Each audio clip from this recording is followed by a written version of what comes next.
For joining us, Speaker Tillis. Glad to be here. Let's talk about the minimum wage and where exactly you stand on this issue. You said that you question whether or not there is a need for the minimum wage. You've also said that it's not something that should be mandated from the federal level, but instead by the states. So here in North Carolina, what's the right answer? Leave the minimum wage alone, work to get the federal minimum wage, get rid of the federal minimum wage, or should we raise the minimum wage?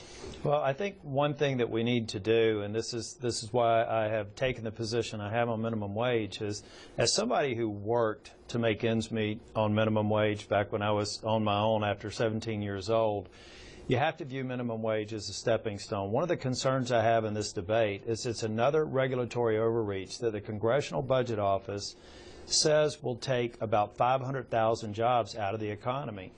North Carolina legislators and business need to determine what's the appropriate wage, not the federal government.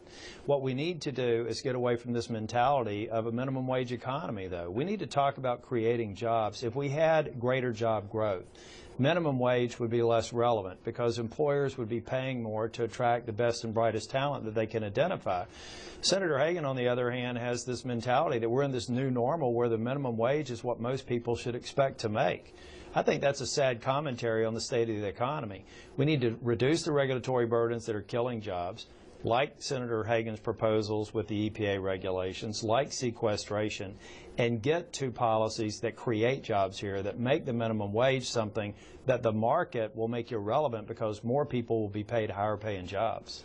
But right now we do have a minimum wage, and it's somebody who's making wage currently, if they work the 40-hour work week, in a year they're just going to make over $15,000 a year. That's not really enough money to be spending a lot of money in the economy.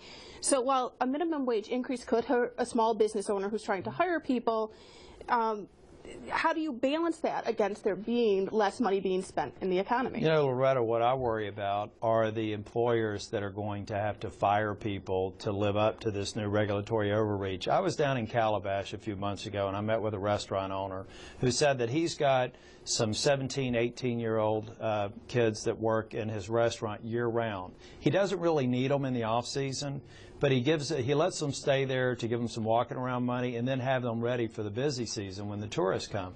He said, if this minimum wage is substantially increased, I'll have to let them go. I'll have to work with fewer employees, and I won't be able to have them have some level of employment and income while they're going to school and probably helping their families make ends meet.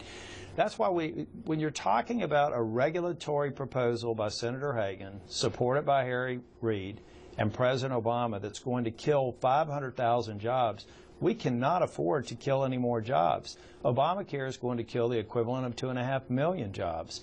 The EPA overreach is going, EPA regulations, I should say, is going to eliminate about 600,000 jobs. Sequestration, until we repeal it, threatens 20 to 30,000 jobs.